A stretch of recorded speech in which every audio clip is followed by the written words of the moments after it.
Hello दोस्तों, यूडीआर academy में आप सभी का स्वागत है। उम्मीद करते हैं आप सभी सलमंगल होंगे। पढ़ाई आप लोग की बहुत अच्छी चल रही होगी। तो आज हम पीटी 365 के कल्चर की ये दूसरी क्लास है, जिसमें हम स्थापत्य एवं मूर्ति कला के बारे में चर्चा करेंगे। तो चलिए स्टार्ट करते हैं। आपका दूसरा क्लास है ये कल्चर का।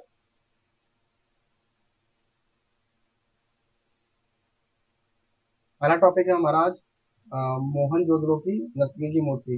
ये चर्चा का विषय क्यों बने, इसके बारे में देख लेते हैं हम लोग। तो हाल ही में दिल्ली में आयोजित इंटरनेशनल म्यूजियम एक्सपो 2023 का शुभारंभ मोहनजोदड़ो की नर्तकी की मूर्ति से प्रेरित था, इसलिए चर्चा का विषय है। तो 47वां अंतर्राष्ट्रीय संग्रहालय दिवस मनाने के लिए आजादी का अमृत महोत्सव के हिस्से के रूप में इंटरनेशनल म्यूजियम एक्सपो का आयोजन किया गया था 2023 के लिए। जो अंतर्राष्ट्रीय संग्रहालय जो था, उसकी जो थीम थी, वो थीम थी संग्रहालय, संधारणीयता और कल्याण। ये 2023 में जो हुआ अंतर्राष्ट्रीय संग्रहालय जो दिवस था, उसका जो थीम था, ठीक है, संग्रहालय, संधारणीय और कल्याण।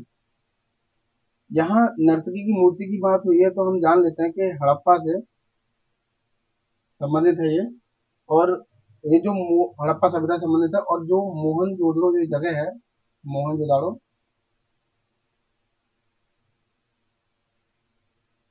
ठीक है, यहाँ से ये मूर्ति हमको प्राप्त हुई है। और इस मूर्ति की प्रमुख विशेषता के बारे में अगर आप देखेंगे तो ये त्रिभंग मुद्रा में खड़ी हुई मूर्ति हमको प्राप्त हुई है। किस मुद्रा में? त्रिभंग मुद्रा में, ठीक है। और इसकी त्वचा का रंग सांवला है, ठीक है।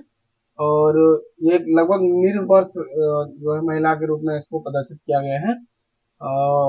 अगर इसकी जो संरचना के बारे में आप देखेंगे तो देखिए, आप जो बायां हाथ है, तो यहाँ पे ये चूड़ियों से भरा हुआ आपको हाथ नजर आएगा ये, ठीक है। तो ये संभवतः ये जो हड्डी की या हाथी दांत की बनी हुई चूड़ियां थी, तो ये इसकी कुछ प्रमुख विशेषता थी। आगे जान लेते हैं इसी के बारे में। आ, यहाँ भी अंतर्राष्ट्रीय उसके दिवस की बात हो रही है, तो इसका शुभंकर जो है चन्नापट्टनम कला शैली में लकड़ी से बनी नर्तकी की मूर्ति था, जो मोहनजोदड़ो की नर्तकी की मूर्ति से प्रेरित था। यानी कि जो चन्नापट्टनम कला शैली में लकड़ी से बनी नर्तकी जो मूर्ति थी, उसको जो है यहाँ पे प्रदर्शित किया गया था। जो मोहनजोदड़ो में मिली जो मूर्ति थी, नर्तकी की मूर्ति, उससे प्रेरित था, ठीक है। तो मोहनजोदड़ो नर्तकी की मूर्ति जो है, उसके बारे में यहाँ पे दिया हुआ है कि नर्तकी की मूर्ति सिंधु घाटी सभ्यता के मोहनजोदड़ो पूरा स्थल से प्राप्त हुई है, ठीक है, हम आपको बता चुके हैं। यह मूर्ति लगभग 2500 ईसा पूर्व की है। तो अगर आप जो हड़प्पा सभ्यता है, उसका आप टाइम काल देखेंगे तो उसी टाइम पीरियड की ये 2500 ईसा पूर्व की है, ठीक है। ब्रिटिश पुरातात्विद अर्नेस्ट मैके ने 1926 में मोहनजोदड़ो की खुदाई से नर्तकी की मूर्ति प्राप्त की थी। किसने? अर्नेस्ट मैके ने। वर्तमान में यह राष्ट्रीय संग्रहालय नई दिल्ली में सुरक्षित है, ठीक है। इसे लास्ट वैक्स विधि का उपयोग करके बनाया। ये होता क्या है लास्ट वैक्स विधि? लास्ट वैक्स विधि, ये जैसे आप देखेंगे कि मोम विधि जिसको बोलते हैं, यानी पिघली हुई धातु को एक सांचे में डाला जाता है, जिसे मोम मॉडल के माध्यम से बनाया जाता है। जैसे मान लीजिए कोई सांचा बना लिया गया, ठीक है, उसमें मोम जैसी जो आकृति बना दी जाती थी, और इसमें फिर पिघली हुई धातु को जब डाला जाता था, तो इसी के आकार में बन के तैयार होती थी। इसी को लास्ट वैक्स विधि के नाम से जाना जाता है, ठीक है। आगे बढ़ते हैं। इसे इसकी नृत्य मुद्रा के कारण डांसिंग गर्ल के नाम से भी जाना जाता है, ठीक है। इसका जो है डांसिंग गर्ल नाम दिया है। यहाँ अभी एक शैली की बात हुई थी, चन्नापट्टनम कला शैली के बारे में, तो वहां जान लेते हैं ये क्या है। यह शैली कर्नाटक के रामनगर जिले के चन्नापटना कस्बे में प्रचलित है, और इस कस्बे को खिलौनों का शहर भी कहा जाता है, ठीक है। किसको कहा जाता है? चन्नापट्टनम, ठीक है, इसको खिलौनों का शहर भी कहा जाता है। 2005 में इस शैली को भौगोलिक सांकेतिक जीआई टैग मतलब मिल चुका है 2005 में। ये आपके लिए महत्वपूर्ण हो सकता है, ठीक है, इसको अच्छे से देख लीजिएगा। के माध्यम से संरक्षण प्रदान किया गया और इस शैली में ज्यादातर आइवरी कास्ट का उपयोग किया जाता है, ठीक है। और आगे है कि शीशम चंदन की लकड़ियों का भी कभी कभी उपयोग किया जाता है, ठीक है।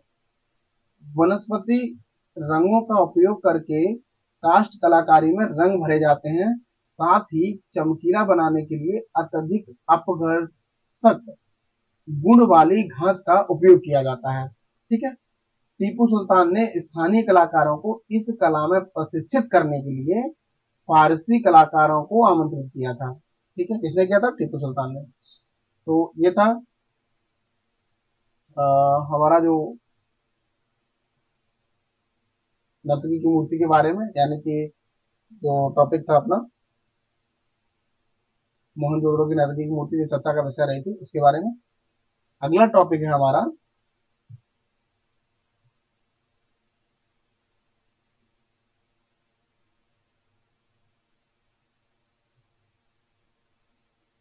नटराज की प्रतिमा।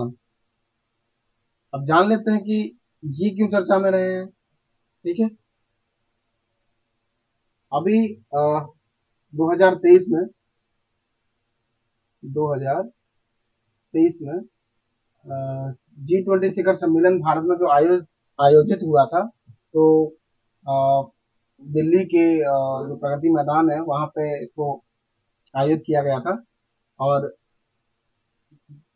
आयोजन स्थल जो है इसका भारत मंडप परिसर में दुनिया की सबसे ऊंची नटराजन प्रतिमा का जो है स्थापित की गई थी, और इसी वजह से ये चर्चा का विषय बना। तो दुनिया की सबसे ऊंची नटराज की प्रतिमा स्थापित की गई थी भारत मंडप में, ठीक है। नटराज दरअसल भगवान शिव को प्रदर्शित करते हैं एक तरह से, और उनकी मुद्राओं को यहाँ पे वर्णित किया गया, अभी आगे हम आके देखते हैं। फिलहाल इसके बारे में जान लेते हैं कि इस प्रतिमा के बारे में। यह प्रतिमा अष्ट धातु से निर्मित है। अष्ट धातु कौन कौन सी हैं? सोना, चांदी, तांबा, सीसा, जस्ता, टिन, लोहा और पारा से मिलकर के इस मूर्ति का निर्माण किया गया है। अष्ट धातु को ऑक्टो अलाय भी कहा जाता है, ठीक है। इसे लास्ट वर्क प्रोसेस से कराया जाता है, मैं बता चुका हूँ आपको ये होता क्या है, लुप्त मोम प्रक्रिया विधि होती है, ठीक है। आगे बढ़ते हैं। नटराज यानी कि नृत्य का देवता की प्रतिमा के बारे में यहाँ पे दिया हुआ है। तो इस प्रतिमा का स्वरूप सृष्टि के चक्री रूप से सृजन और विनाश को प्रदर्शित करता है, ठीक है। यह नृत्य पंचकृत्य या शिव की 5 क्रियाओं जैसे सृजन, संरक्षण, विनाश, तिरोभाव, अनुग्रह की अभिव्यक्ति है ये, ठीक है। चोल शासक नटराज भगवान शिव को अपना कुल देवता मानते थे, यानी जो चोल शासक थे वो नटराज को अपना कुल देव मानते थे, ठीक है। यहाँ पे नटराज की मूर्ति की जो मुख्य विशेषता के बारे में दिया गया है, इनकी जो मुद्रा है उसके बारे में दिया गया है कि इसमें शिव अपने ऊपरी दाहिने हाथ में डमरू, ठीक है, डमरू की ध्वनि सृष्टि से सृजन का प्रतीक है, धारण किए हुए हैं। ये आपको दिख रहा होगा यहाँ पे डमरू, ठीक है। उनके ऊपरी बाएं हाथ में अग्नि है, ये आप देख रहे होंगे अग्नि। यह अग्नि सृष्टि के विनाश का प्रतीक है। अगला, उनका निचला दाहिना हाथ अभ्यस्त मुद्रा में है, और यह भय को दूर करने और सुरक्षित अस्तित्व का आश्वासन देने का प्रतीक है। आप देख पा रहे हो इसको, ठीक है। अगला है उनका निचला बायां हाथ दोलहस्त मुद्रा में है। निचला बायां हाथ ये दोलहस्त मुद्रा में है, ठीक है। इस प्रतिमा में एक बोने जैसी आकृति को शिव के दाहिने पैर के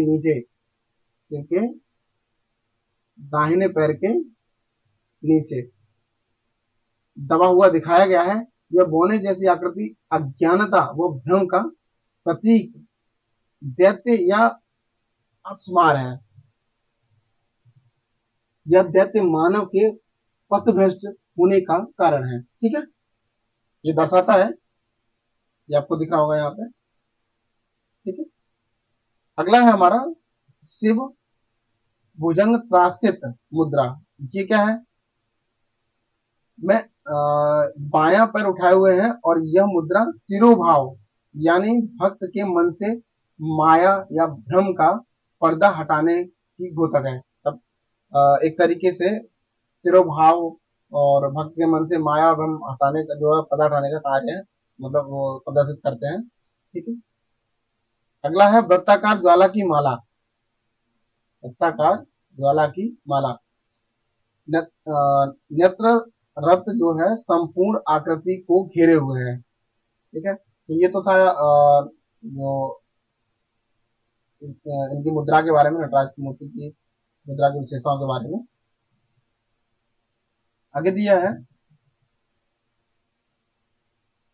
नटराज मूर्तिकला का जो विकास था वो किस तरीके से है। साक्ष्यों के अनुसार शिव की कांस्य प्रतिमा सर्वप्रथम 7वीं शताब्दी ईस्वी और 9वीं शताब्दी ईस्वी के मध्य पल्लव काल में सामने आई थी। इस प्रतिमा का विश्व प्रसिद्ध वर्तमान स्वरूप चोल शासकों के संरक्षण में विकसित हुआ, यानी कि 7वीं शताब्दी ईस्वी से 9वीं शताब्दी ईस्वी के मध्य पल्लव काल में ये सामने आते हैं जो कांस्य प्रतिमा है। और इसका संरक्षण यानी कि संरक्षण और विकास चोल शासकों के संरक्षण में हुआ। ठीक है, 10वीं शताब्दी के दौरान इस कला की प्रतिष्ठित संरक्षक विधवा चोल रानी कौन थी? सौम्यान महादेवी। ठीक है, 10वीं शताब्दी के दौरान इस कला के प्रतिष्ठित संरक्षक जो थी वो सौम्यान महादेवी, जो विधवा चोल रानी जो थी। ठीक है, उनका जो है संरक्षण यहाँ प्राप्त होता है। आगे बढ़ते हैं नटराज से संबंधित मंदिर। तो देखते हैं तमिलनाडु के चिदम्बरम शहर में तिल्ले नटराज मंदिर, तमिलनाडु के चिदम्बरम शहर में तिल्ले नटराज मंदिर। इस मंदिर का संबंध चोल शासक परांतक प्रथम बहुत प्रतापी शासक थे, तो उनसे संबंधित रहा है। यह मंदिर जिस जगह पर अवस्थित है वो विश्व की चुंबकीय भूमध्य रेखा का केंद्र बिंदु, बिल्कुल आप देख लीजिएगा इसको बहुत अच्छे से। ठीक है, बहुत महत्वपूर्ण है आपके लिए। विश्व की चुंबकीय भूमध्य रेखा का केंद्र बिंदु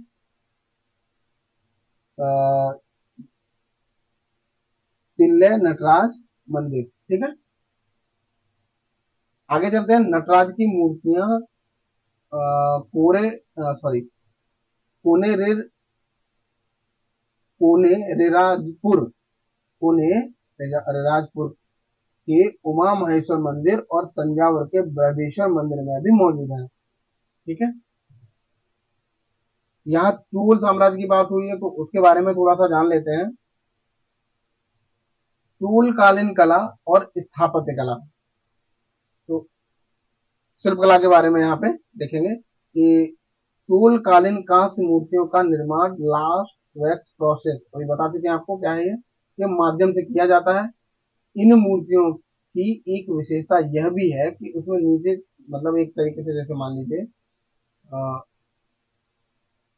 ये कोई सांचा बनाया गया और यहाँ पे खोल कर दिया गया और ये मोम से बनी हुई तो कोई आकृति बनाई गई है। अगर आप इसमें यहाँ से कोई धातु जो गर्म करके आप डालेंगे तो ये मोम पिघल के ऐसे यहाँ से निकल जाएगा बाहर और ये आपकी आकृति यहाँ पे बन जाएगी धातु से। तो उसी चीज की बात की गई है। चित्रकला की बात करें यहाँ पे तो राजराजेश्वर मंदिर और गंगई कोनचोलपुरम मंदिर की आंतरिक दीवारों पौराणिक आख्यानों में चित्रित है।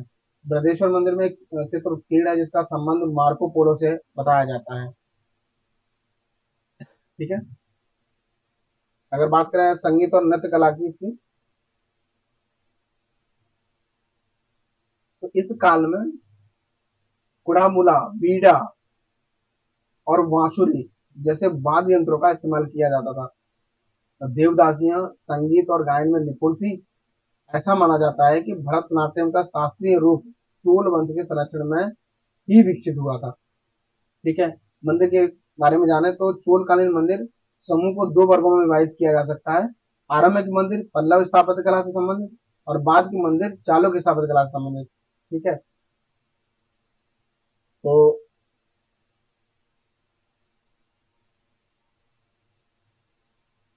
अगर आप देखेंगे कि चोल मंदिर, इनको दो भागों में हम देख सकते हैं, एक पल्लव और दूसरा चालुक्य। चालुक्य, ठीक है। ये किस शैली का, तो ये द्रविड़ शैली, ठीक है, की बात हो रही है यहाँ पे। आगे बढ़ते हैं इसमें। देखिए क्या हुआ है, स्थापत्य शैली यानी कि द्रविड़ शैली की बात हो रही है। चोल कालीन मंदिरों की मुख्य विशेषताओं के बारे में अगर आप देखेंगे तो मंदिर ऊंची चार दीवारी से घिरे हुए होते थे, ठीक है, ऊंची ऊंची दीवारें चारों तरफ से घिरी हुई होती थी, और मंदिर में गर्भगृह और अंतराल नामक संरचनाएं मौजूद थी। मंदिर अत्यंत भव्य और विशाल है। ऊंचे विमान, बहुत ऊंचे ऊंचे आपको विमान यहाँ पे देखने को मिलेंगे, ठीक है। आंतरिक गर्भगृह के ऊपर की जो संरचना है इसको विमान कहा गया, या गोपुरम प्रवेश द्वार मंदिरों की मुख्य विशेषताएं हैं। मंदिर निर्माण में नीज और ग्रेनाइट का इस्तेमाल किया गया है, ठीक है। महत्वपूर्ण उदाहरण के रूप में अगर आप देखेंगे, आरंभिक चोलकालीन मंदिर समूह जो विजयालय मंदिर है, ठीक है, और बाद के चोलकालीन मंदिर समूह में तंजावुर का बृहदेश्वर मंदिर है, गंगई कोंड चोलपुरम का बृहदेश्वर मंदिर है। तो ये बहुत सुसज्जित है, बहुत अलंकृत है, ठीक है। आगे बढ़ते हैं। क्योंकि चोल राजवंश की यहाँ बात हो रही है तो चोल राजवंश को यहाँ पे देख लेते हैं। चोल राजवंश की बात हो रही थी तो इनके संस्थापक के बारे में जानेंगे तो संस्थापक विजयालय थे, ठीक है। और प्रमुख शासक के बारे में अगर देखेंगे आप तो परांतक प्रथम और राजराज चोल, राजेंद्र चोल, कुलोत्तुंग प्रथम, ये प्रमुख प्रशासक थे। परांतक प्रथम के बारे में अगर देखें तो इसे मदुरै यानी पांड्यों की राजधानी को नष्ट करने वाला कहा जाता है। सिंहली आक्रमणकारियों को पराजित किया था तथा पांड्य राज्य पर भी अधिकार कर लिया था, ठीक है। राजराज चोल के बारे में अगर आप जानेंगे तो इनका जो कार्यकाल 1985 से 1014 के ईस्वी पास रहता है, और इन्होंने उत्तरी श्रीलंका, लक्षद्वीप, मालदीव और श्रीलंका, लक्षद्वीप, मालदीव द्वीपों पर अधिकार कर लिया था, ठीक है। और राजेंद्र चोल की बात करें तो 1014 ईस्वी से 1044 ईस्वी के बीच इनका शासनकाल था, और इन्होंने गंगई कोंड चोलपुरम की उपाधि धारण की थी। बहुत प्रतापी राजा थे ये। गंगई कोंड चोलपुरम मतलब गंगा को विजित करने वाला, गंगा क्षेत्र को, जैसे पश्चिम बंगाल वाला क्षेत्र था तो वहां पे इन्होंने युद्ध किया था और उस क्षेत्र को इन्होंने जीता। तो वहां से इन्होंने अपने आप को गंगई कोंड चोलपुरम की जो है उपाधि धारण की थी। तो इसने मलय यानी प्रायद्वीप, मलय द्वीप समूह के कुछ भागों को विजित कर लिया था, ठीक है। अगर कुलोत्तुंग प्रथम की बात करें तो पूर्वी तट को चोल साम्राज्य में मिला लिया था इन्होंने, ठीक है। आगे चलते हैं, प्रमुख नगर के बारे में देखते हैं। तो जो राजधानी थी वो तंजावुर और बाद में गंगई कोंड चोलपुरम कर दिया गया था। और क्षेत्रीय राजधानी के रूप में देखेंगे तो आप कांचीपुरम और मदुरै, जिनमें कभी कभी दरबार लगता था। वर्तमान क्षेत्र के उसमें देखेंगे तो आप तमिलनाडु के पेरम्बलूर और अरियालूर, नागपट्टिनम, और आपका जो था पुडुकोट्टई और वृद्धाचलम तथा पिछावरम जिले में इनका जो वर्तमान जो क्षेत्र है आप देखेंगे कि ये क्षेत्र इनके अंडर में आता था। सांस्कृतिक की बात करें तो उन्होंने उत्कृष्ट कांस्य मूर्तियों की ढलाई की थी, मुख्य रूप से हिंदू देवताओं जैसे नटराज की कांस्य प्रतिमा बनाई थी। और भूमिकर आय का सबसे बड़ा एक स्रोत था इनका, यानी कि जो आय के जो स्रोत थे उसमें भूमिकर सबसे बड़ा एक स्रोत था आय का, ठीक है। पुराबू वरतनैक कटम नामक भू राजस्व की प्रणाली अस्तित्व में थी। यानी पुरावु वरितनैक कटम, ये एक जो क्या है, ये भू राजस्व प्रणाली हुआ करती थी, ठीक है। अधिकारियों को जीविता नाम से वेतन के रूप में भूखंड दिया जाता था, यानी कि जीविता नाम से जो भूखंड दिया जाता था अधिकारियों को वेतन के रूप में, ठीक है। आगे बढ़ते हैं। भाषा के बारे में अगर बात करें तो राजभाषा इनकी तमिल थी और ये जनता के लिए शिक्षा का माध्यम भी थी। संस्कृत भाषा पूजा पाठ के लिए ही प्रयोग की जाने वाली भाषा थी, आम भाषा नहीं थी। ठीक है। प्रशासन की अगर हम बात करें तो चोलों ने कई वर्षों तक शासन किया है, साम्राज्य को प्रांतों में विभाजित किया, जिन्हें मंडलम के रूप में जाना जाता है। प्रत्येक गांव ने स्वशासी इकाई के रूप में कार्य किया था। अगर आप देखेंगे इस प्रशासन के बारे में अगर आप जानेंगे तो चोल जो साम्राज्य था वो गांवों के स्थानीय सुशासन को प्रोत्साहन दिया था इन्होंने। मतलब आपको एक यहाँ पे उस टाइप की संरचना मिलेगी कि गांव को स्थानीय सुशासन के रूप में यहाँ पे आपको दिखाई देगा इनका जो प्रशासन था। ठीक है। राजा प्रमुख निर्णय लेने वाला केंद्रीय प्राधिकारी होता था। ठीक है। मतलब अंतिम निर्णय जो है आपका राजा ही लेता था इसमें। अगर बात करें सामाजिक धार्मिक परिस्थिति की तो चोल शासकों ने बौद्ध धर्म, जैन धर्म, शैववाद और वैष्णववाद सभी को संरक्षण प्रदान किया था। समाज में उच्च स्तर की साक्षरता शिक्षा की उपस्थिति थी। संस्कृत शिक्षा ब्राह्मणों तक ही सीमित थी और धार्मिक मठ या गतिका शिक्षा के केंद्र थे। ठीक है। जो धार्मिक मठ हुआ करते थे वो शिक्षा के प्रमुख केंद्र हुआ करते थे। ठीक है। जाति का इडंगे और वलंगे मतलब जो जाति थी उसका दो रूप इन्होंने वर्णन किया है। एक है आपका इडंगे, ठीक है, और दूसरा था आपका वलंगे।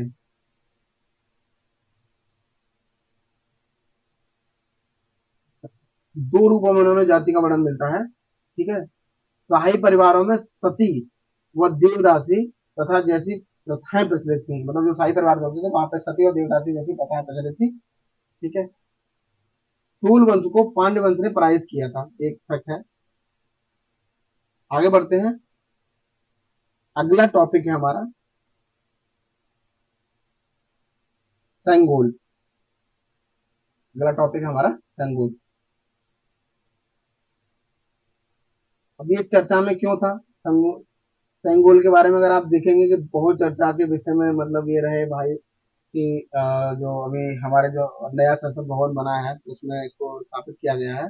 जो अ, लोकसभा में जो अध्यक्ष बैठते हैं उनके सीट के पास में इसको जो है सजावट किया गया है, मतलब वहां रखा गया है संगुल को। तो देख लेते हैं इसके बारे में। हाल ही में प्रधानमंत्री ने तिरुवावदुतुरै अधीनस्थ मठ के प्रमुख द्वारा प्रस्तुत सेंगोल या राजदंड को नए संसद भवन में स्थापित किया है। ठीक है। अगर इसके संबंधित तथ्य के बारे में अगर हम जानेंगे तो आप देखोगे कि पंडित जवाहरलाल नेहरू ने 14 अगस्त 1947 को तमिलनाडु के तिरुवावदुतुरै अधीनम तो मठ से आए कुछ अधीनमों पुरोहितों से संगुल ग्रहण किया था। यानी कि अगर आप देखेंगे इस चीज को जो संगुल है ये सत्ता के हस्तांतरण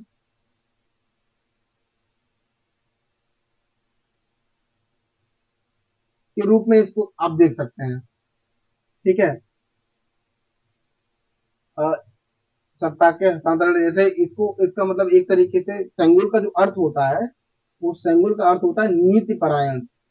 क्या होता है? नीति परायण। हाँ, ये सेंगोल का अर्थ होता है। ठीक है। तो यहाँ सेंगोल का जो संबंध था वो सत्ता के हस्तांतरण से था। ठीक है। अगर सेंगोल की बात करें तो सेंगोल तमिल शब्द में सेमई से लिया गया है जिसका अर्थ होता है नीति परायणता। ठीक है। यह इस धारणा को प्रदर्शित दर्शाता है कि हाथ से उत्कीर्ण शीर्ष पर विराजमान नंदी अपनी निर्भीक दृष्टि से सब देख रहे हैं। ठीक है। मतलब जो शीर्ष है सेंगोल का उस पर नंदी की जो आकृति बनी हुई है और उससे ये प्रतीत होता है कि जैसे जो अपनी निर्भीक दृष्टि से वो सब देख रहे हैं। ठीक है। सेंगोल को धारण करने वाले व्यक्ति को न्यायपूर्ण और निष्पक्ष रूप से शासन करने का आदेश यानी तमिल में आने होता है। ठीक है। चोल साम्राज्य में सेंगोल को कर्तव्य पथ या सेवा पथ और राष्ट्रपद का प्रतीक माना जाता है। कर्तव्य पथ, सेवा पथ या राष्ट्र पथ का प्रतीक माना जाता है सेंगोल को। इतिहासकारों का मत है कि सत्ता के हस्तांतरण को दर्शाने के लिए राजदंड सौंपना संगम युग के बाद से प्रचलन में आया, यानी कि जो प्रचलन संगम युग के बाद से प्रचलन में आया। पुरनानुरु और कुरुंतुकाई पेरुम्पा नात्रुपदई और कलितुगे, ये बहुत जटिल थोड़े नेम है, जैसे ग्रंथों में इसका उल्लेख मिलता है। यानी इन सारे ग्रंथों में इनका उल्लेख मिलता है। ठीक है। चोल प्रशासन के बारे में अगर बात करें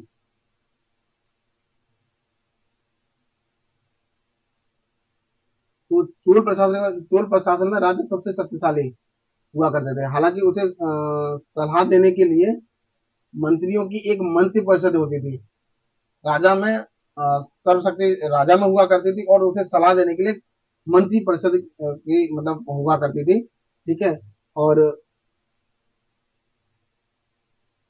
ये मंत्री परिषद जो हुआ करती थी इसमें शीर्ष अधिकारियों को पेरुंतरम के नाम से जाना जाता था। इस नाम से पेरुंतरम के नाम से जाना जाता था।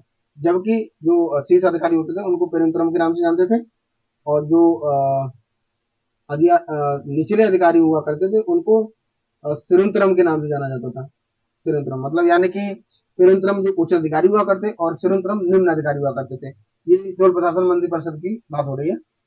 जैसे आज के समय में आप देखेंगे कि संसद में एक लोकसभा है, एक राज्यसभा है, उसी तरीके से यहाँ पे आपको ये चीजें आपको देखने को मिलेंगी। ठीक है।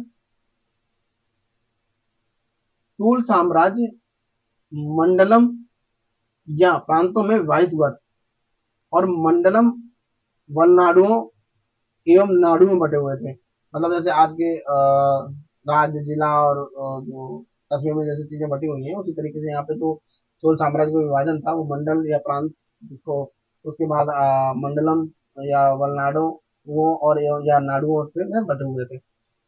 चोल प्रशासन ने अपने सारे साम्राज्य के गांवों में स्थानीय सुशासन को प्रोत्साहित दिया था। ठीक है। यानी आपको यहाँ पे एक तरीके से लोकतांत्रिक जैसी चीजें आपको प्रतीत होंगी। लोकतांत्र तो नहीं कह सकते लेकिन आपको क्षेत्रीय में जो सत्ता का हस्तांतरण आपको देखने को मिलेगा। ठीक है। बहुत से अभिलेखों जैसे उत्तर मेरूर शिलालेख सहित में दो सभाओं का उल्लेख मिलता है। जो सभाएं थी तो उसमें जो सभा जैसे उरु और दूसरी सभा का नाम था महासभा। तो जो उरु सभा हुआ करती थी ये गांव की एक आम सभा थी। उरु ये गांव की आम सभा थी। ठीक है। और जो महासभा हुआ करती थी ये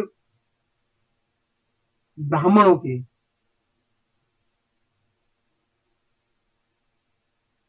ये ब्राह्मणों की वयस्क सदस्य जो होते थे, जो ब्राह्मण के वयस्क सदस्य होते थे उनकी सभा हुआ करती थी। तो ये दो सभाओं का यहाँ पे उल्लेख मिलता है, एक और एक महासभा का। आगे बढ़ते हैं।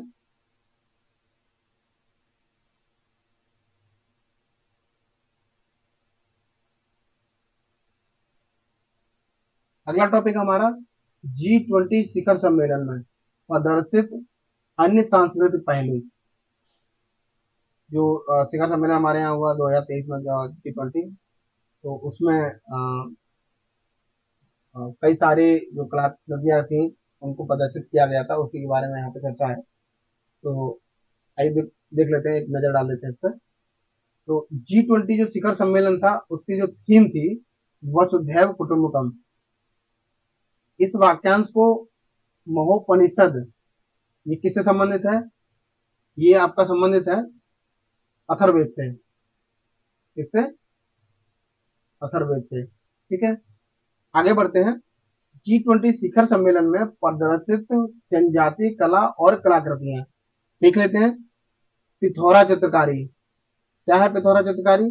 गुजरात के राठवा, भील, नायक और ताड़ी जनजातियों द्वारा बनाई जाती थी और राजस्थान एवं मध्य प्रदेश के कुछ हिस्सों में यह प्रचलित थी। ठीक है।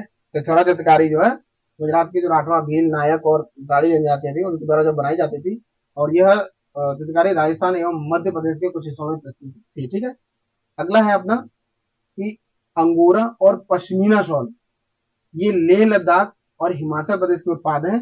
इन्हें बोध और भूटिया बोध और भूटिया जनजातियों द्वारा बुना जाता है। अगला है राजस्थान की मीना जनजाति का अम्मावाड़ी धातु शिल्प, अम्मावाड़ी धातु शिल्प। आप लोग इसको एक बार गूगल करके देख लीजिएगा, बहुत सुंदर जो है कलाकृतियां हैं ये।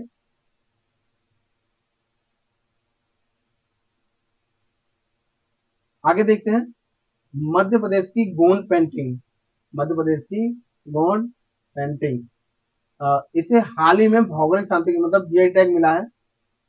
ये उड़ीसा के कारीगरों द्वारा बनाई गई सौरा पेंटिंग है। ठीक है, अगला है लोंगपी मृदभांड। ये ये जो मृदभांड है ये आपके किसी चाक वाक में नहीं बनाया जाता, ये हाथ से तैयार किया जाता था। तो ये मिट्टी के बर्तन है जिसे मणिपुर की तांगलुक नागा जनजाति बनाती थी। ठीक है, लोंगपी मृदभांड को बनाने के लिए कुम्हार के चाक का उपयोग नहीं किया जाता, ये हाथ से ऐसे नॉर्मल तरीके से बनाया जाता है और बहुत सुंदर है।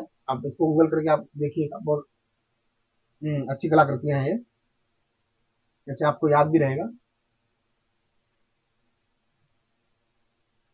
G20 प्रत्येक देश ने 2 प्रदर्शनकारियां प्रदर्शित की थी, जिसमें भारत की जो ओर से जो प्रदर्शन किया गया था वो शारदा लिपि में हस्तलिखित जो ऋग्वेद पांडुलिपि, और दूसरा था अष्टाध्यायी यानी पाणिनि की जो अष्टाध्यायी थी उसका। ठीक है, अगर आप ये शारदा लिपि हस्तलिखित ऋग्वेद पांडुलिपि के बारे में देखें तो मैक्स मूलर द्वारा संस्कृत से अंग्रेजी में अनुवाद जो है अनुवादित ऋग्वेद है। और अन्य प्रमुख अनुवाद अगर आप देखेंगे तो विलियम जोन्स द्वारा अंग्रेजी में अनुवादित गीत गोविंद, जॉर्ज बुलहर द्वारा अनुवादित प्यालच्छी, ये प्राकृतिक सॉरी यह प्राकृत का सबसे पुराना शब्दकोश है। ठीक है, अष्टाध्यायी पाणिनि के हस्तलिखित संस्करण का भी प्रदर्शन किया गया था और इसमें अष्टाध्यायी संस्कृत का व्याकरण से संबंधित है। ठीक है, जो पाणिनि का अष्टाध्यायी वो व्याकरण से संबंधित है।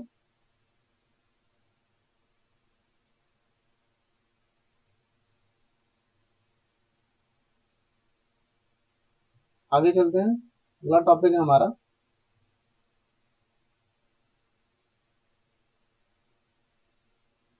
भारतीय इतिहास में लोकतांत्रिक परंपरा।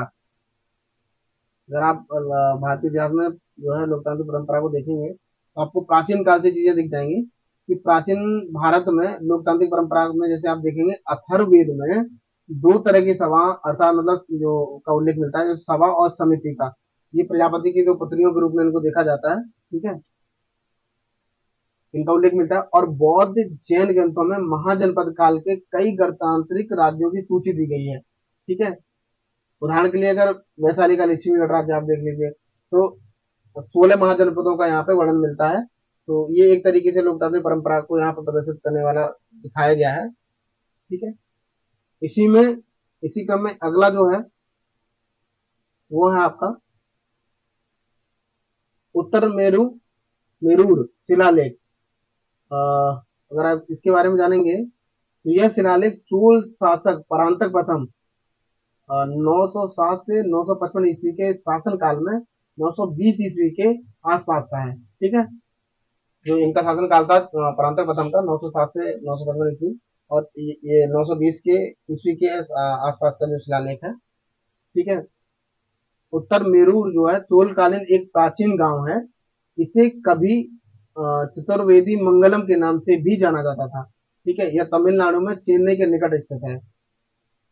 आगे देखें, चोल खुदाबोलाई चुनाव प्रणाली पर उत्तर मेरूर शिलालेख के अनुसार प्रत्येक गांव को कुडुम्बु यानी वर्तमान में प्रचलित प्रशासन इकाई जैसे जो वार्ड आज के समय में होते हैं उसको कुडुम्बु कहा जाता था, के रूप में वर्गीकृत किया गया था। यहाँ महासभा के प्रतिनिधि चुने जाते थे। ठीक है, आगे देखते हैं, इस अभिलेख में महासभा की संरचना एवं संगठन के बारे में विस्तार से वर्णन किया गया है। और चुनाव लड़ने के लिए योग्यता जो होती थी वो जमीन होनी चाहिए थी, अपना घर होना चाहिए था, वेदों का ज्ञान होना चाहिए था, और तथा आयु इनकी 35 वर्ष से अधिक और 70 वर्ष से कम होनी चाहिए थी। ठीक है, योग्यता की अगर बात करें तो पिछले 3 वर्षों में समिति का सदस्य हो, अयोग्यता की सॉरी बात कर रहे हैं यहाँ पे, अयोग्यता की, तो पिछले 3 वर्षों से समिति का सदस्य हो, कदाचार, रिश्वत लेना, दूसरे की संपत्ति का दुरुपयोग करना, ये अयोग्यता थी। मतलब आप फिर योग्य नहीं रहेंगे अगर आपने ये कार्य किया है तो। ठीक है, इसी क्रम में अगला है हालिमपुर ताम्रपत्र शिलालेख। ठीक है, यह ताम्र शिलालेख पाल शासक यानी धर्मपाल से संबंधित है। इसमें बताया गया है कि कैसे राजा गोपाल को एक अयोग्य शासक के स्थान पर लोगों द्वारा चुना गया था। मतलब एक लोगों द्वारा जो है राजा गोपाल को एक अयोग्य शासक के रूप में लोगों ने चुना था, उसके बारे में यहाँ चर्चा है। अगला है इसी क्रम में महास्थान अभिलेख। यह मौर्यकालीन अभिलेख है। इसमें सम्राट अशोक के समय के अकाल का वर्णन मिलता है। ठीक है, आगे चलते हैं। भगवान बसवेश्वर का अनुभव मंडप। भगवान बसवेश्वर का अनुभव मंडप, इसकी स्थापना भगवान बसवेश्वर ने दर्शन शास्त्र और अनुभव के लिए लोगों को एकत्रित करने हेतु की थी। ठीक है, अनुभव मंडप मानव जाति के इतिहास में सबसे शुरुआती संसदों में से एक थी। देखिए कितना बड़ा यहाँ पे वो बात है कि अनुभव मंडप मानव जाति के इतिहास में सबसे शुरुआती संसदों, मतलब जैसे आज की जो संसद होती है उसमें से एक जैसी संरचना आपको यहाँ पे दिख रही है। ठीक है, असाधारण उपलब्धि वाले एक महान योगी प्रभु देव इसके अध्यक्ष थे। भगवान बसव ने इसके प्रधानमंत्री के रूप में कार्य किया था। ठीक है, अनुभव मंडप के सदस्यों को लोगों द्वारा निर्वाचित नहीं किया जाता था, उन्हें मंडप के उच्च अधिकारी चुनने या मनोनीत करते थे। यानी कि अनुभव मंडप के जो सदस्य होते थे वो लोगों द्वारा निर्वाचित नहीं होते थे, उन्हें मंडप उच्च अधिकारी चुनते थे या तो मनोनीत करते थे। ठीक है, भगवान बसवेश्वर के बारे में यहाँ पे थोड़ा दिया हुआ है। तो 1105 ईस्वी से 1167 ईस्वी के बीच का जो टाइम पीरियड था, वे 12वीं शताब्दी के महान कवि थे। उनका जन्म वर्तमान कर्नाटक में हुआ था। ठीक है, बसवेश्वर की बात हो रही है तो वो कर्नाटक में जन्मे थे। वे दक्षिण भारत में सामाजिक धार्मिक सुधार और अनुभव मंडप, वचन साहित्य और लिंगायत आंदोलन के लिए जाने जाते हैं। ठीक है, अगर देखें 13वीं शताब्दी में पल कुर्की सोमनाथ ने वसव पुराण की रचना की थी। तो 13वीं शताब्दी में पलकुर्की सोमनाथ ने जिसकी रचना की थी, वसव पुराण की रचना की थी। इसमें वसवन्ना के जीवन और विचारों को पूरा विवरण मिलता है। मतलब जो वसवन्ना थे उनके जीवन और विचारों का पूरा विवरण यहाँ पे मिलता है। ठीक है, अगला टॉपिक है अपना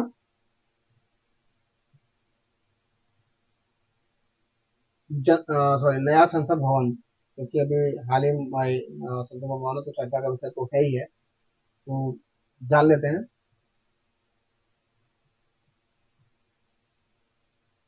सुर्खियों में हाल ही में देश के नए संसद भवन का उद्घाटन किया गया। ठीक है, अगर इनसे संबंधित तथ्य के बारे में जाने तो इस भवन का निर्माण सेंट्रल विस्टा विकास यानी पुनर्विकास योजना के तहत किया गया है। सेंट्रल विस्टा योजना को 1931 में शुरू किया गया था। इस योजना में राष्ट्रपति भवन, नॉर्थ और साउथ ब्लॉक, संसद भवन, अभिलेख कार्यालय और इंडिया गेट के निर्माण को शामिल किया गया है। ठीक है, साथ ही इसमें राजपथ, वर्तमान कर्तव्य पथ हो गया है इसका नाम, के दोनों ओर के नागरिक उद्यान का विकास भी शामिल था। ठीक है, ध्यातव्य है कि अभिलेख कार्यालय को बाद में राष्ट्रीय अभिलेखागार का नाम दिया गया। मतलब जो अभिलेख कार्यालय था उसको बाद में अभिलेखागार जो है बना दिया गया। यहाँ पे नए संसद भवन की बात हुई तो आप दो तीन चीजें जान लीजिए कि प्रशिक्षण आयोग ने 2026 तक जो वर्तमान जो सिचुएशन है जो जनसंख्या के आधार पर, ठीक है, तो 2026 तक यहाँ पे स्थायी रखा है। उसके बाद से जब सीटों का जो बढ़ेंगी जो लोकसभा राज्यसभा, तो जो कैपेसिटी रहेगी नए संसद भवन की, वो लगभग मान के चलिए कि आपको लोकसभा में 888 सीटें आपको देखने को मिल सकती हैं, जो कैपेसिटी होगी इसकी, और राज्यसभा में 384। ठीक है, अगर आप कुल मिलाकर के देखें तो लगभग 1272 सदस्य बैठने की कैपेसिटी इसमें होगी।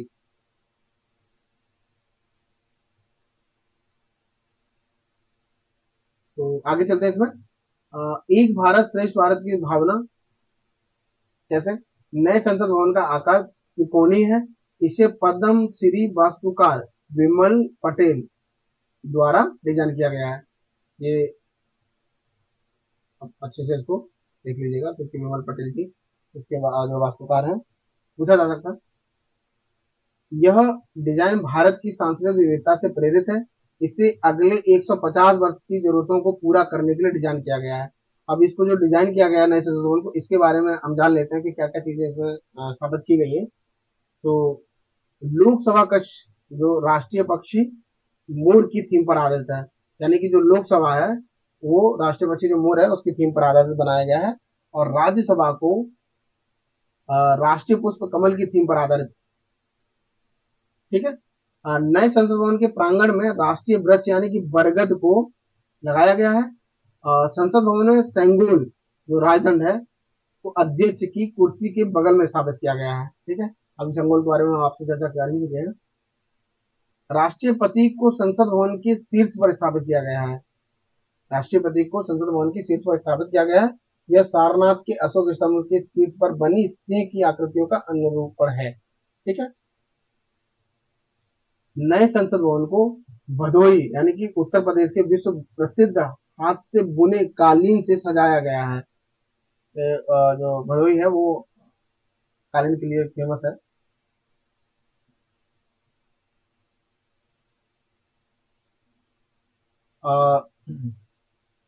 आगे चलते हैं। इसमें जल थल नभ को समर्पित 6 द्वार बनाए गए हैं। कौन कौन से द्वार हैं आगे दिया गया है, द्वार को एक बार देख लेते हैं। 6 द्वार को, एक है आपका गज द्वार, उत्तरी द्वार। ठीक है, गज की प्रतिमा ज्ञान उन्नति धन बुद्धि और स्मृति का प्रतिनिधित्व करती है। इसके साथ ही यह लोकतंत्र एवं निर्वाचित प्रतिनिधियों की आकांक्षाओं का भी प्रतीक है। ठीक है, यह प्रतिमा कर्नाटक के वनवासी में स्थित मधुकेश्वर मंदिर में निर्मित एक समान प्रतिमा है। ठीक है, उससे प्रेरित है। अगला द्वार है गरुड़ द्वार यानी पूर्वी द्वार। पूर्वी प्रवेश द्वार पर चील के समान गरुड़ की प्रतिमा स्थापित की गई है। यह देश के लोगों और प्रशासकों की आकांक्षाओं का प्रतीक है। यह तमिलनाडु के कुंभकोणम में मौजूद नायक काल की एक मूर्ति से प्रेरित है। अगला द्वार है अश्व द्वार यानी दक्षिणी द्वार, सॉरी। इस द्वार पर सतर्क और तैयार घोड़े की प्रतिमा जो धैर्य शक्ति क्षमता और गति का प्रतीक है। इसके अलावा अश्व शासन की गुणवत्ता का भी प्रतीक होता है। ठीक है, यह प्रतिमा ओडिशा के कोणार्क सूर्य मंदिर में स्थापित अश्व प्रतिमाओं में से, अभी कल हमने एक क्लास में जो चर्चा की थी उस क्लास में, ठीक है, उसी की बात कर रहे हैं। अगला द्वार है शार्दुल द्वार, ये पश्चिमी द्वार। ठीक है, शार्दुल एक पौराणिक जीव है। इसे सबसे शक्तिशाली और सभी जीवित प्राणियों में अग्रणी माना जाता है। ठीक है, यह द्वार देश के लोगों की शक्ति का प्रतीक है। आगे है, यह मध्य प्रदेश के मुरैना के सिहोनिया में स्थित शिव मंदिर में निर्मित समान प्रतिमा से प्रेरित है। ठीक है, अगला द्वार है हंस द्वार यानी उत्तर पूर्वी द्वार। हंस लोगों को लोकतंत्र के सबसे महत्वपूर्ण गुण यानी विवेक और आत्मबोध की शक्ति का स्मरण करता है। यह कर्नाटक में हम्पी के विजय विठल मंदिर में निर्मित समान प्रतिमा से प्रेरित है। कल की क्लास में मैंने बताया था कि हम्पी को उसमें शामिल किया गया है आपके जो विश्व धरोहर है, ठीक है। तो उसमें हमने चर्चा की थी कि जो विश्व धरोहर 1986 में जो शामिल किया गया है, तो उसमें विट्ठल और कृष्ण मंदिर बहुत फेमस है। तो उसी में जो विट्ठल की बात हो रही है, तो उसी की यहाँ पे बात है, ठीक है। आगे बढ़ते हैं। अगला द्वार है मकर द्वार। मकर एक पौराणिक जलीय जीव है। यह देश के लोगों के बीच विविधता में एकता का प्रतिनिधित्व करता है, ठीक है। यह प्रतिमा कर्नाटक के हलेबीडु में होयसलेश्वर मंदिर में निर्मित समान प्रतिमा से प्रेरित है, ठीक है। कल ही इसमें चर्चा में होयसलेश्वर मंदिर की बात हम किए थे, 42वां विश्व धरोहर शामिल हुआ है, ठीक है। आप उस क्लास को आप देख लीजिएगा, तो आपको उसमें क्लियर हो जाएगा। अगर हम बात करें जो पुराना हमारा जो संसद भवन है, वो 64 योगिनी मंदिर से प्रेरित था, ठीक है। देखिए यहाँ पे दिया हुआ है कि 64 योगिनी मंदिर। ऐसा माना जाता है कि पुराने संसद भवन का डिजाइन मध्य प्रदेश के मितौली गांव में स्थित 64 योगिनी मंदिर से प्रेरित था। अगर इसकी जानकारी के बारे में देखें तो पुराने संसद भवन को वास्तुकार एडविन लुटियन और हर्बर्ट बेकर ने डिजाइन किया था। यह भव्य 64 योगिनी मंदिर गोलाकार है। इसमें 64 योगिनियों के प्रति समर्पित 64 कक्ष 64 योगिनियों के प्रति समर्पित 64 कक्ष हैं। इसके मध्य में एक मंदिर है जो भगवान शिव को समर्पित है। 64 योगिनियां शक्तिशाली योद्धा थी तथा तंत्र व योग विज्ञान से संबंधित थी। इसका निर्माण 1323 ईस्वी के आसपास कच्छपघात वंश के राजा देवपाल ने करवाया था, ठीक है। ये था हमारा संसद भवन के बारे में। अगला हमारा टॉपिक है जंतर मंतर, ठीक है।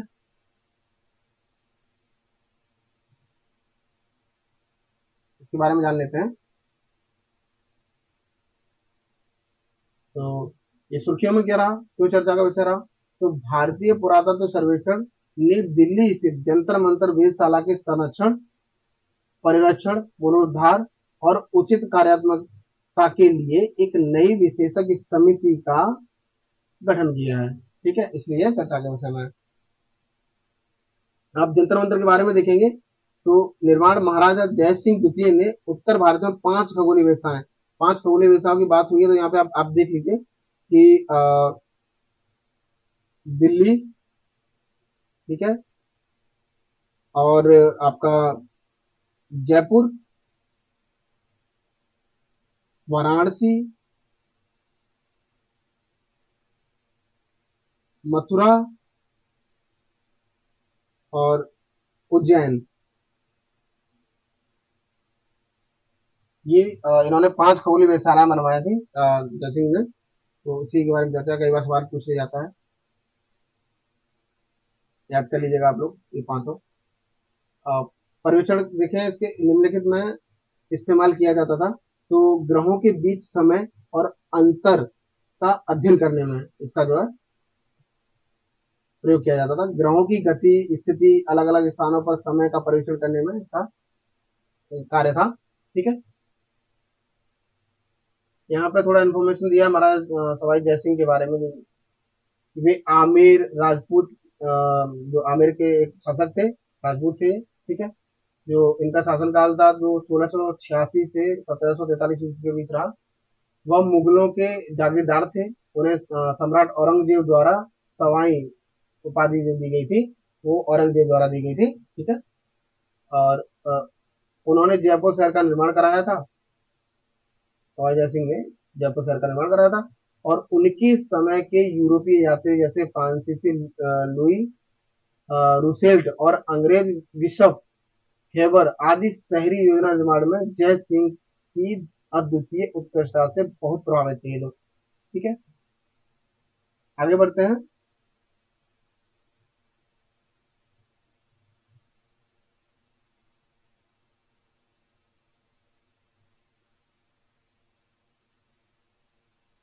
जैसे हम आपको बताए थे, अलग अलग स्थानों पर वेधशालाओं का निर्माण करने का कारण वेधशालाओं का एक दूसरे से अधिक दूरी पर निर्माण किया गया, ताकि अलग अलग निर्देशकों से रीडिंग की तुलना करके सटीक सुधार किया जा सके। इसलिए यहाँ पे दूर दूर की निर्माण कराया गया था। निर्माण की टाइमलाइन जो 1924 ईस्वी में दिल्ली में पहली वेधशाला का निर्माण किया गया था। 1724, सॉरी, 1724 में दिल्ली में पहली वेधशाला का निर्माण कराया गया था, और 1738 ईस्वी में जयपुर में अंतिम वेधशाला, ठीक है, का निर्माण कराया गया था। वर्तमान परिस्थितियां देखें तो पूरे उत्तर भारत में 5 वेधशालाओं का निर्माण किया गया था। ये जो मैं बता चुका हूँ आपको कि दिल्ली, जयपुर, मथुरा, वाराणसी, उज्जैन, इनमें से मथुरा वेधशाला का अस्तित्व समाप्त हो चुका है। और जयपुर वेधशाला में सबसे अधिक अलग प्रकार के उपकरण यहाँ पे आपको देखने को मिलेंगे। तो देखिए ये उपकरण दिया गया है कि सम्राट यंत्र है, जयप्रकाश यंत्र है, मिश्र यंत्र है, राम यंत्र है, इस तरीके के यहाँ पे यंत्र लगाए गए थे। ठीक है,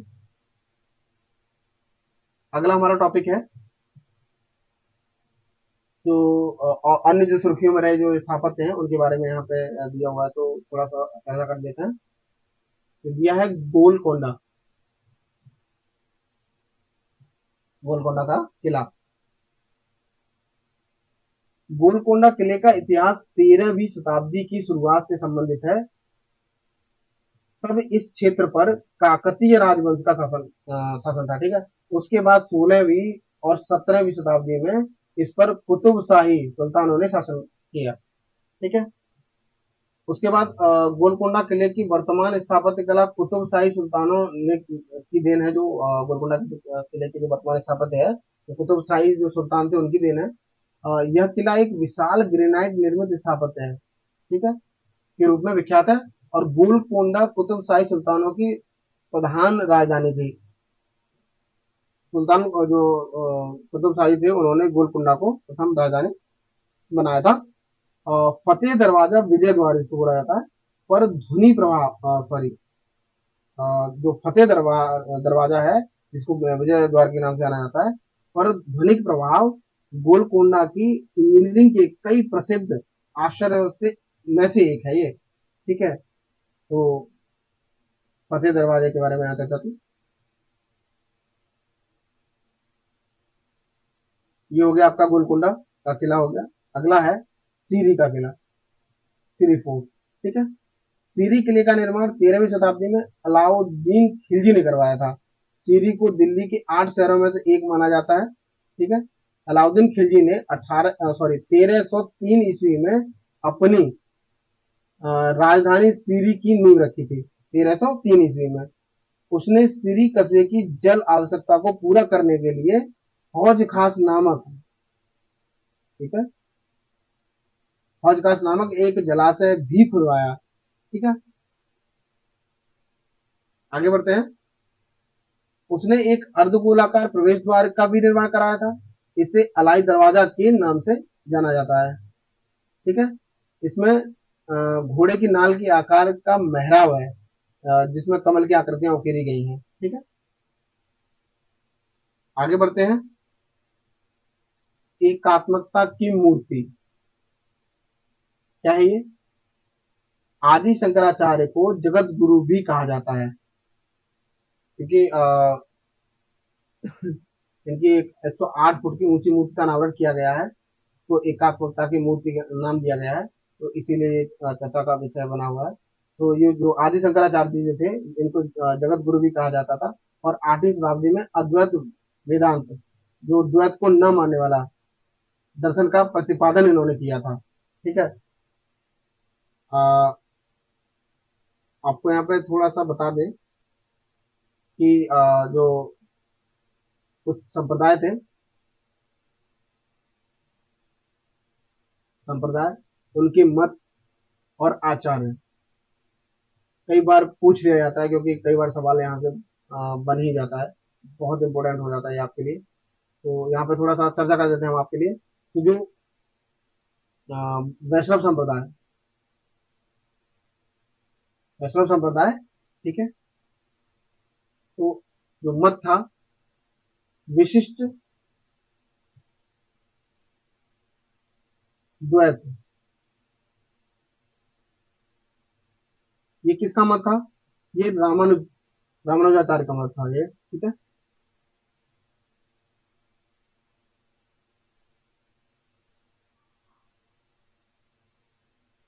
इसी क्रम में था, यहाँ पे आपको दिख नहीं रहा होगा तो यहाँ पे मैं लिख देता हूँ। इसी क्रम में था ब्रह्म संप्रदाय। ठीक है, ये जो मत था द्वैत, ये मत था आपका आनंद तीर्थ का। ठीक है, अब एक बार इसको अच्छे से देख लीजिएगा क्योंकि सवाल यहाँ से बन जाता है। अगला संप्रदाय जैसे रुद्र संप्रदाय, मत था आपका शुद्धाद्वैत।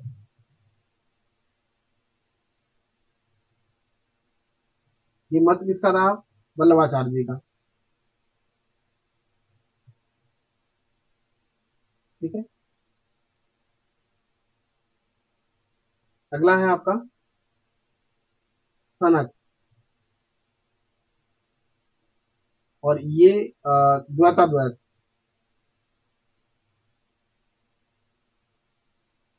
ये मत आपका था निम्काचार्य जी का।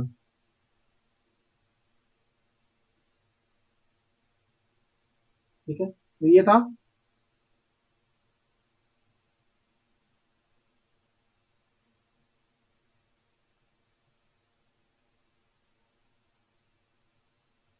तो हम लोग यहाँ पे बात कर रहे थे एकात्म का की मूर्ति के बारे में, जो कि अद्वैत वेदांत जो कि द्वैत को न मानने वाले जो आचार्य जी थे, आदि शंकराचार्य जी, जगत गुरु जिनको कहा जाता है। ठीक है, उनके बारे में हम यहाँ पे चर्चा है, जिनकी अ, ओंकारेश्वर में ओंकारेश्वर में आदि शंकराचार्य की 108 फुट ऊंची मूर्ति का अनावरण किया गया है। ठीक है, 108 फुट ऊंची मूर्ति का।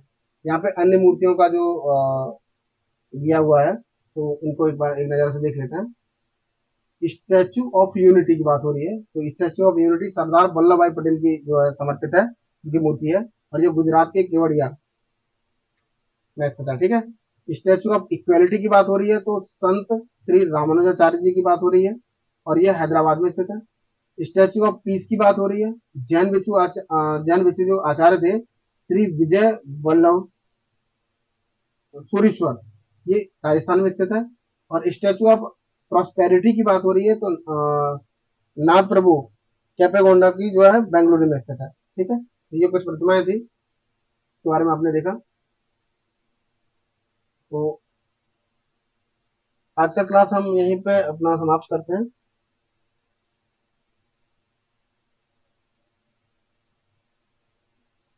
ठीक है, ये जो मैंने आपको बताया, ये जो आचार्य जी थे, इनके जो मत थे, इनके बारे में आप अच्छे से एक बार देख लीजिएगा। ठीक है, तो चलिए, आप बस मेहनत करते रहिए, सफलता निश्चित ही आपका स्वागत करेगी, चिंता मत करिए। ठीक है, जितना हो सके उतना रिवीजन करिए, क्वेश्चन सॉल्व करिए, और बस तनाव से मुक्त रहिए। जितना अगर आप तनाव ज्यादा लेंगे उतना आपको याद रहने में बहुत दिक्कत आएगी। ठीक है, तो आप हंसी खुशी और खेलते हुए अच्छे से पढ़िए। ठीक है, बाकी मेरी शुभकामना आपके साथ है, पढ़ते रहिए। ठीक है, चलिए मिलते हैं अगले क्लास में आपसे, और ठीक है, बाय।